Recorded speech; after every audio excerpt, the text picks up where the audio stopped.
السلام علیکم میرے پیارے طلباء و طالبات، امید ہے کہ آپ سلامت سے ہوں گے۔ میرے پیارے طلباء و طالبات، جیسے کہ آپ کو پتہ ہے کہ اس سے پہلے ہم نے جو میر کی حالت زندگی پڑھی، پھر ہم نے میر کی غزل نمبر 1 بھی پڑھی۔ آج جو ہمارا موضوع ہے جو میر کی غزل نمبر 2، غزل نمبر 2 جو ہے، جو صفحہ نمبر کتاب کے 125 پر ہے، لہذا آپ پیج نمبر 125 کھول کے رکھیں۔ میں غزل نمبر 2 کے اشعار پڑھوں، پھر ان کے معنی سمجھانے کی بھرپور کوشش کروں گا۔ ہنگامہ گرم کن جو دل نہ صبور تھا، پیدا ہر ایک نالے سے شور ناشور تھا۔ پوچھا جو آف کو تو میں پوچھا خدا تہیں، معلوم اب ہوا کہ بہت میں بھی دور تھا۔ آتش بلند دل کی نہ تھی ورنہ اے کلیم، یک شعلہ برگ خرمن صد کوہتور تھا۔ کل پاؤں ایک کاسا سر پہ جو آ گیا، یکسر وہ استگوان شکستوں سے چور تھا۔ کہنے لگا کہ دیکھ کے چل رہے بے خبر، میں بھی کبو کسی کا سر پر غرور تھا وہ تو رشک حور بہشتی ہمیں میر، سمجھے نہ ہم تو فہم کا اپنی قصور تھا۔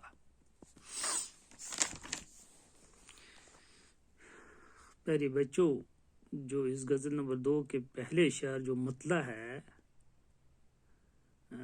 اس میں جو ہنگامہ کہتے ہیں لڑائی کو، اسی طریقے سے دوسرا لفظ جو آتا ہے دل ناصبور کہتے ہیں اس دل کو جو بے صبر ہو، جو اب زیادہ دکھ پریشانی کو برداشت کرنے والا نہ ہو۔ مختصر ہم کہیں گے ناصبور مینز بے صبر دل۔ شور ناشور کہتے اتنا شور ہو، اتنی آواز ہو جیسے قیامت کا شور ہے، کیونکہ کہتے ہیں نا قیامت کے دن بہت زیادہ شور ہوگا۔ نہ اس دن باپ بیٹی کا، نہ بیٹی باپ کا، نہ برادر اپنے ہمشیرہ، نہ ہمشیرہ اپنے برادر۔ ہر کوئی اپنے نفس میں لگے ہوئے النفسی کرتے ہوں گے، تو ظاہر سی بات ہے وہاں بہت زیادہ شور ہوگا۔ تو شور ناشور کا مطلب بھی یہ ہے کہ قیامت کا شور۔ ہنگامہ گرم کن جو دل نہ صبور تھا، پیدا ہر ایک نالے سے شور ناشور تھا۔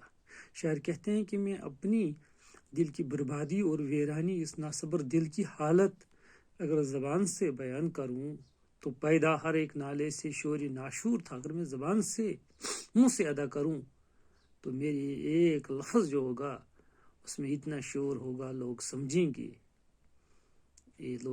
گے جیسے قیامت ہو چکی ہے، اتنا شور برپا ہوگا اگر میں اپنی بے صبر دل کی حالت زبان سے بیان کروں۔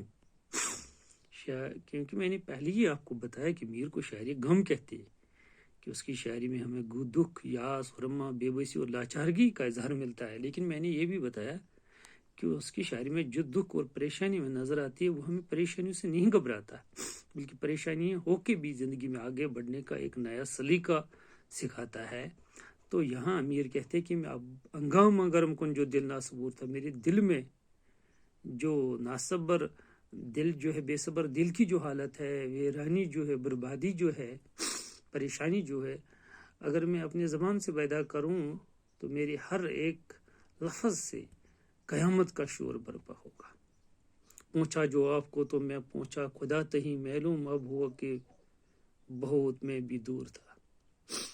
شاعر کہتا ہے کہ جب میں اپنی نفس کے نزدیک پہنچا، اپنی نفس کو پہچان لیا، اپنی ذات کو پہچان لیا، تو میں خدا کے نزدیک آ چکا ہوں۔ اب مجھے معلوم ہوا کہ میں اپنی ہستی، اپنی ذات سے بہت دور تھا، یعنی اپنے آپ سے بے خبر تھا۔ کیونکہ عربی کہتے ہیں نا کہ کل من کان نفسو فمن کان ربو، جس نے اپنی نفس کو پہچان لیا اسی نے خدا کو پہچان لیا۔ جیسے کہ علامہ اقبال کی شاعری کے اندر بھی خودی کا جو درس ملتا ہے، اس کا مطلب بھی یہ کہ انسان اپنی ذہانت، اپنی قابلیت، اپنی صلاحیتوں کو پہچان لے اور انہیں کو بروئے کار لا کر زندگی میں آگے بڑھے، جس کو کہتے ہیں خودی۔ تو یہ شاعر بھی یہاں کہتا ہے کہ پوچھا جو آپ کو تو میں پوچھا خدا تھی۔ جب میں اپنی ذات کو پہچان لیا، اپنے آپ کو پہچان لیا، اپنے آپ کو سمجھ لیا، تو میں خدا کے نزدیک آ گیا۔ معلوم اب ہوا کہ میں بہت دور تھا۔ آج مجھے معلوم ہوا، آج مجھے اس بات کا احساس ہوا کہ میں اپنی ذات سے، اپنے آپ سے بھی بہت دور تھا، کوسوں دور تھا۔ آج سے بلند دل کی نہ تھی ورنہ اے کلیم یک شعلہ برگ خرمن صد کوہتور تھا. آج کہتے آگ کو. میری پیاری طلبہ، میں نے پہلے بھی بتایا بہت سارے پیغمبروں کو معجزے تھے، جیسے حضرت سلیمان کو یہ معجزہ تھا، وہ جانوروں کی بولی سمجھتا تھا، جن پری دیو ان کے ساتھ باتیں کیا کرتے تھے. حضرت یوسف کو یہ معجزہ تھا، وہ بہت خوبصورت تھا.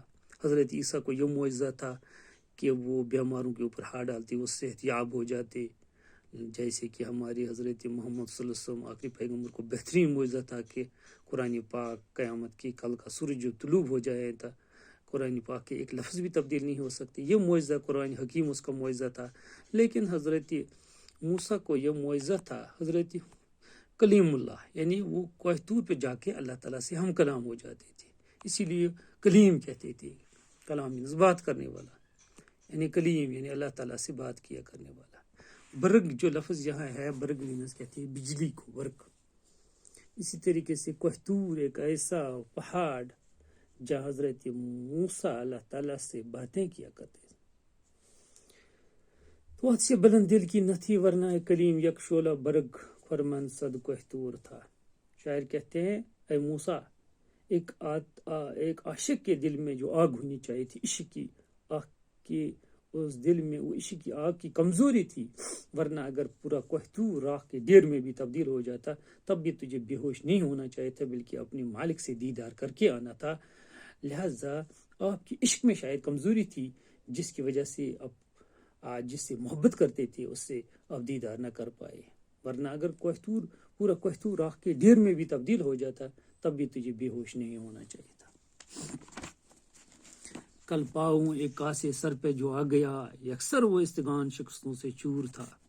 شاعر کہتے ہیں کہ میں کل کہیں اچانک جا رہا تھا کہ میوے کاسا کہتے ہیں جس کی شکل پہلے جیسی ہو. یکسر مینز یکدم.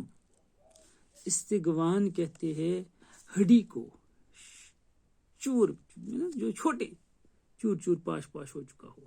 کل پاؤں ایک کاسے سر پہ جو آ گیا، یکسر وہ استغان شکستوں سے چور تھا.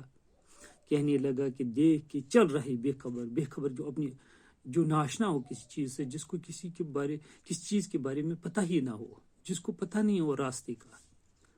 غرور مینس کہتے ہیں تکبر کو، گمنڈ کو. کل پاؤں ایک کاسا سر پہ جو آ گیا، یکسر وہ استغان شکستوں سے چور تھا. کہنے لگا کہ دیکھ کے چل رہے بے خبر، میں بھی کبو کسی کے سر پر غرور تھا. میرے بچوں، یہ کبو جو ہے پرانے زمانے میں، آج اس کو ہم ماڈرن طریقے میں کبھی لکھتے ہیں کہ بے دشم والوں کو، پہلے کبو.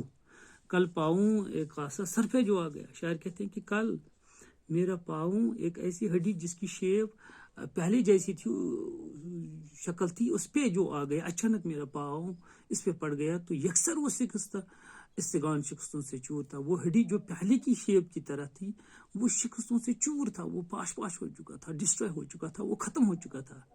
کہنے لگے کہ دیکھ کے چل رہے بے خبر. ان ہڈیوں سے ایک آواز آئی، ان شکستہ ہڈیوں سے جن کی شکل پہلے جیسی تھی. کہنے لگے کہ اے دنیا سے بے خبر، اے اپنے آپ سے بے خبر، راستے بھٹکنے والے انسان، ذرا دیکھ کے چل، ذرا سنبھل کے چل. کیونکہ میں بھی کبو کسی کے سر پر غرور تھا، کسی زمانے میں بھی کسی انسان کا غرور تکبر کا وجہ میں ہی تھا، کیونکہ میں اس کے سر پر تھا. لیکن آج میری یہ حالت ہے، کل آپ کی بھی یہ حالت ہو سکتی ہے. لہٰذا دیکھ کے چل. کل پاؤں ایک آسا سر پہ جو آ گیا، یکسر وہ استغان شکستوں سے چور تھا.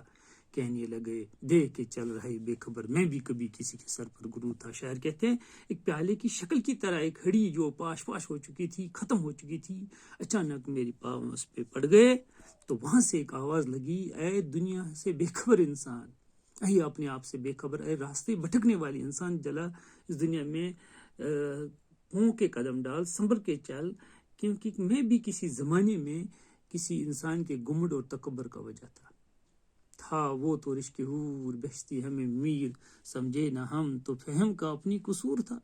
رشک کہتے ہیں جس پر انسان ناز کرے. رشک جو لفظ لکھا ہے ریشین کی، حوری بہشتی کہتے ہیں کوئی اتنی خوبصورت ہو جیسے وہ جنت کی حور ہو. جنت کی حور کو کہتے ہیں. میر یہاں مکتا ہے، یہاں میر نے اپنا تخلص اختیار کیا، کیونکہ میں نے بتایا کہ غزل کا آخری شاعر جہاں شاعر اپنا تخلص اختیار کریں، اس کو مکتا کہتے ہیں. فہم کہتے ہیں عقل کو، قصور کہتے ہیں غلطی کو. تھا وہ رشک حور بیشتی ہمیں میں میر سمجھے نہ ہم تو فہم کا اپنی قصور تھا. شاعر کہتا ہے کہ میری محبوب اتنی خوبصورت اور اتنی حسین ہے جیسے وہ جنت کی کوئی حور تھی. تھا وہ رشک حور بیشتی ہمیں میر. میں جتنا بھی ناز کروں اپنی محبوب پہ گمنڈ کروں تکبر کروں کم ہے، کیونکہ میری محبوب اتنی حسین اور خوبصورت تھی جیسے جنت کی حور تھی. سمجھے نہ ہم تو فہم کا اپنی قصور تھا. میں اپنی محبوب کی خوبصورتی اس کی حسن کو نہ سمجھ سکا. یہ اس کی خوبصورتی اور حسن میں کمزوری نہیں تھی، بلکہ یہ خود میری عقل کی کمزوری ہے جو میں اپنی محبوب کی خوبصورتی اور حسن کو نہ سمجھ سکا. یہ میری خود عقل کی کمزوری ہے، ورنہ میری محبوب جو ہے وہ اتنی حسین اور خوبصورت ہے جیسے وہ جنت کی کوئی حور ہے. بہرحال میرے پیارے طلباء، وقت کی تنگ دامنی کی وجہ سے آج ہم اتنا ہی. میری جو غزل نمبر 2 پڑھی ہے، امید ہے کہ چند اشعار جو میں نے پڑھے اور ان کا معنی سمجھانے کی بھرپور کوشش تو کی، تو امید ہے کہ آپ نے سمجھ لیا ہوگا. انشاءاللہ کل ہمارا کوئی اور موضوع ہوگا. آج اتنا ہی. وقت تمام ہوا، مدہ ہے باقی، سفینہ چاہے بحر بے کراں کے لیے.